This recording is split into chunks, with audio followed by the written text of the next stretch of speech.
This is Far From Home. I'm Scott Gurian. If you're a regular listener of this podcast, you might have noticed that the last episode came out a few days late because I needed a bit of extra time to finish putting it together. So to make up for that, I actually have a special bonus episode this week with some material I didn't have space to include in the previous show. And by the way, if you missed the previous show, you should probably go back and listen to it before continuing in order for what you're about to hear to make more sense. As you heard last time, I participated in a traditional ayahuasca healing ceremony in Peru. And although I drank a small amount of ayahuasca, this hallucinogenic brew that seemed to have profound effects on everyone around me, I ended up hardly feeling anything at all. I couldn't stop thinking about that, so the next morning, as my friend Lucho, the curandero, and I were transferring buses on our way back to Lima, I asked him what he thought had happened. It's not that it didn't work, he said, explaining that he often gives people at his ceremonies a small dose if they're unsure or have never had it before. But if I had a normal-sized dose, he told me that I would have likely had the full experience. I was still surprised, though, that I didn't have more of a reaction than I did, especially when he told me that people like me who have never taken any drugs tend to be lightweights if it's their first time. So I asked him, is it possible that some people are immune to ayahuasca? Or maybe their bodies are somehow stronger, so they need to take a larger than average dose? He sort of downplayed that theory. He said a lot of people don't go into the experience with the right attitude, that they treat it like a joke, and they don't really believe it's going to work. The effect is depending on your willingness, he told me. If you're willing to take everything that ayahuasca is willing to give you, you'll get everything you need. But if you come just to make a test or try it out without taking it seriously, it's not going to have an effect. So I can't speak for other people, but for the record, I want to make it clear that I never thought of ayahuasca as a joke or didn't take it seriously. If you heard the last episode, I hope it came across that I totally believed in it. I was prepared for it to impact me much greater than it did, and I was actually surprised when it didn't. So it's not at all a case of me doubting its power and then having my doubts become a self-fulfilling prophecy. Of course, everyone's body is different, and everyone has different tolerance levels. So in the end, the most likely explanation in my case is that I simply didn't drink enough to affect me. But that doesn't explain what happened to my friend Dennis when he went to Peru. And spoiler alert, he also took ayahuasca, and it didn't affect him either. So the two of us had a lot to talk about when I returned from my trip. Here's Dennis's story. I went to Peru in, I think it was March of 2016. One of my friends is a teacher, and he had like a long spring break, and he asked me like, hey, would you like to go see Machu Picchu? And I thought, hell yeah, I do. You know, who would not want to do that? And I had miles that got me there free, basically. And so he could only go for a week. And I thought, well, if I'm going to use miles, I should, stay for 3 weeks or so. And so we flew into Lima, did Cusco and Machu Picchu, and went back to Lima, and he took off. And, after he left, I had no plan what I was going to do. I thought back to the time that I was in Guatemala, maybe 4 years before that, and had a great time living with some people and taking Spanish lessons. And I thought, well, that was a great thing that I did. I learned a lot and got close to these people. Why not do this again in Peru? And, I kind of looked to see where is there a place that has some kind of Spanish school that I could go to. And so I looked on the map in this town to the north, which I guess nobody goes to the north part of Peru, called Trujillo. I thought, well, okay, that looks good. It looks pretty in the pictures. There's things there to do.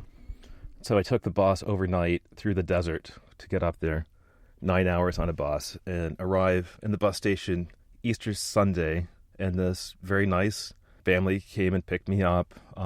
The man was a doctor. The lady worked for the government of Trujillo. They had a couple of college-age daughters that lived with them.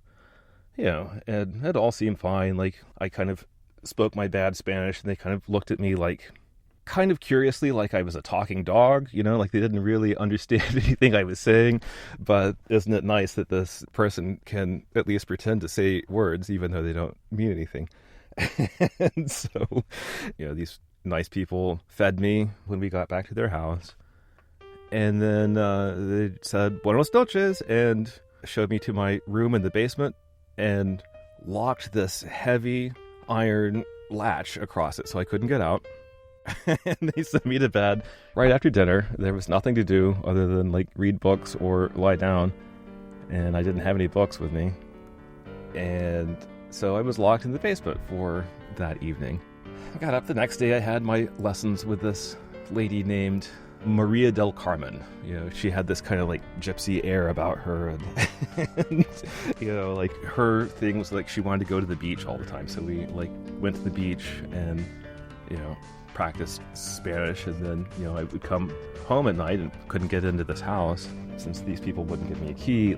So I had to just like be outside all the time. And in that town, it was more polluted really than any place I've ever been. Like I was getting really sick from all of this, but I was like, well, I've paid for these lessons for the next week, might as well use them. And go home. They make increasingly little conversation with me, feed me, and then lock the door in the basement. So after the third night of this, I was like, all right, well, I don't think I really want to be held prisoner in this house anymore.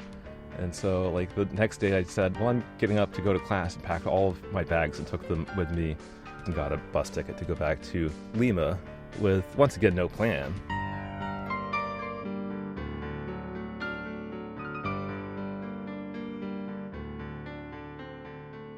I had known people were going into the jungle to do, I guess, ayahuasca, which I wasn't particularly interested in. Like, I'm not really good at drugs or things, but I was kind of curious about seeing the jungle.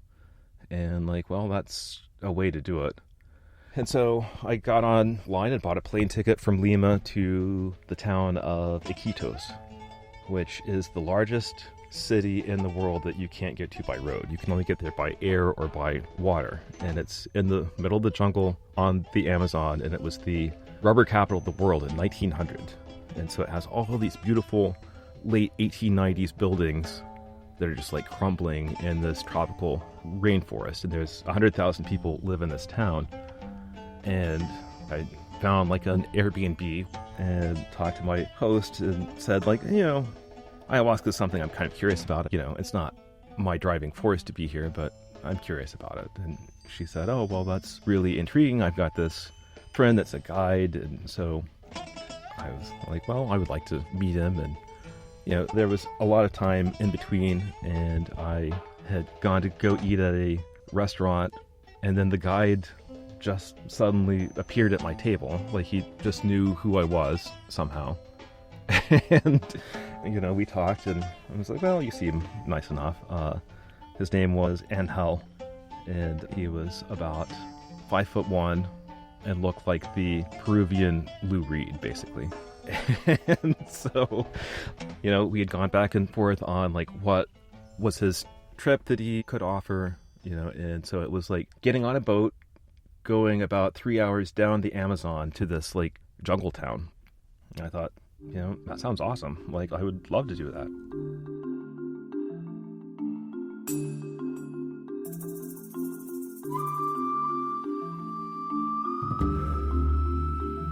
I get up and meet him early that morning, and we go to the market. We gathered about 3 days worth of food, a lot of like tomatoes and cucumbers and bread, and we loaded it up on this 30-foot long wooden boat with a motor and a canopy. And all of a sudden I was just like, well, geez, here I am, just going down the Amazon River. And it's like one of those things that you always think, well, maybe someday I'll do this, and then suddenly you're doing it.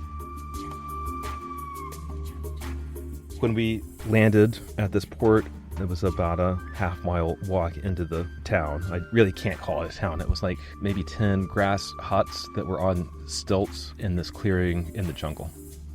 And so, like, we go there, he shows me where I will be staying in this grass hut, like some wooden bunk beds with heavy curtains on them just to keep out all the bugs. And so nightfall came, and we met the shaman.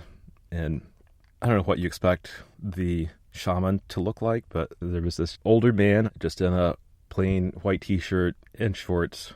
The guide and I sat in this child-sized tent inside of the hut just to kind of be bug protected. The sun had set, all of the sounds of the jungle were going in full force, and the shaman gave me the ayahuasca, and I had heard like, oh man, this tastes awful. It didn't taste terrible to me. It tasted kind of like tab cola, or it had kind of a minty sour taste to it. So he gave me a juice glass of that, so 4 ounces of that, and then he was like, go back in the tent and lie down, and then he would kind of sing chants very quietly to himself. I am expecting to just like blast off into space and have like visions of dead ancestors. I don't know, like I had heard it was a treatment for like depression, and I was feeling a little depressed at the time, just middle-aged things and just kind of being by myself. And I thought, well, maybe this is a way that we'll take that. That's what I was expecting it to be like. So we're both in this tent, and it's very, very dark, and I'm kind of terrified. Like, I don't really know what's going to happen.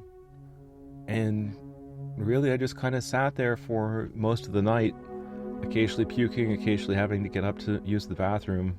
And then, like I kind of closed my eyes and felt like I was sort of dreaming, but not really. And as far as I could tell, what I was expecting to happen didn't happen.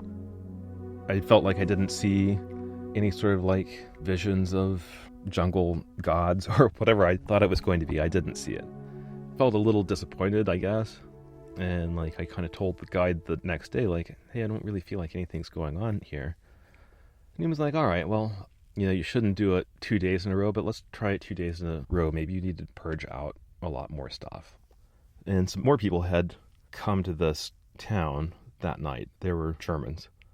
And it becomes nightfall. We do the same thing again, except this time in a group.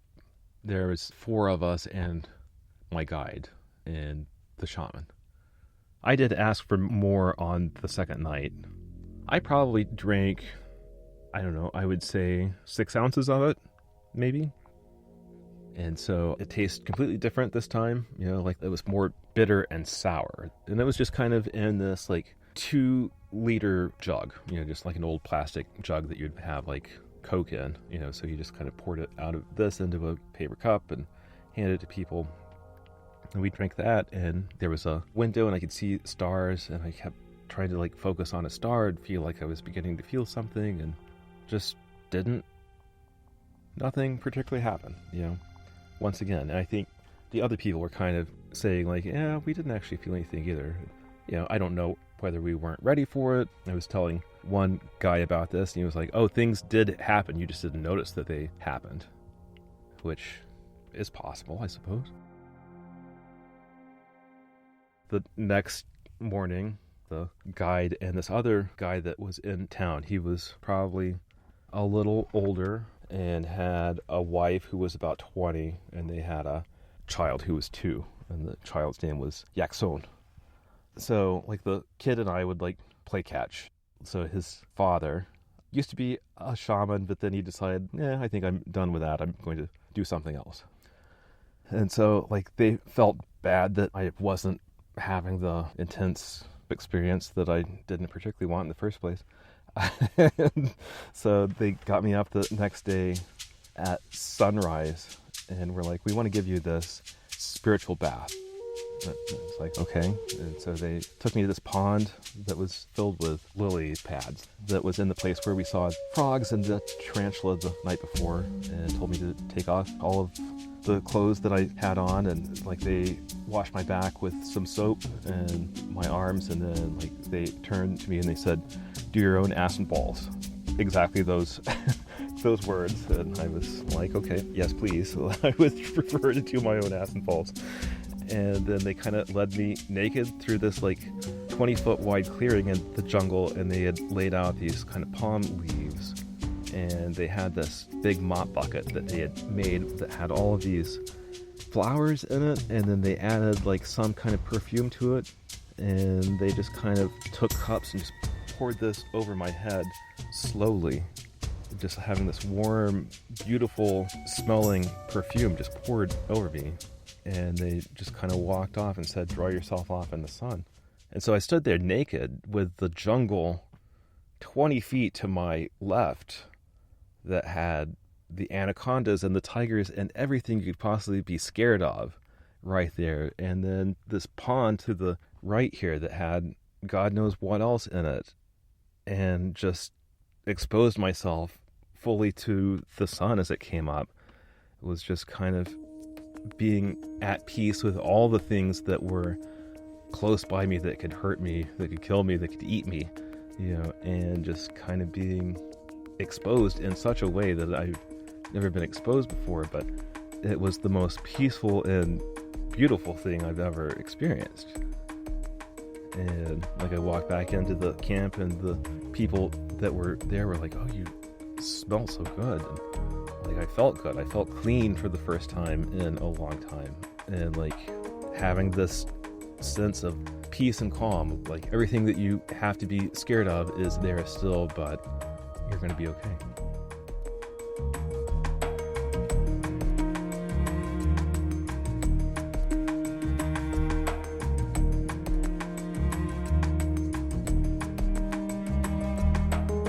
Special thanks to Dennis Conroe for sharing his story, and thanks also to composer Anthony Kozar, who provided some of my music.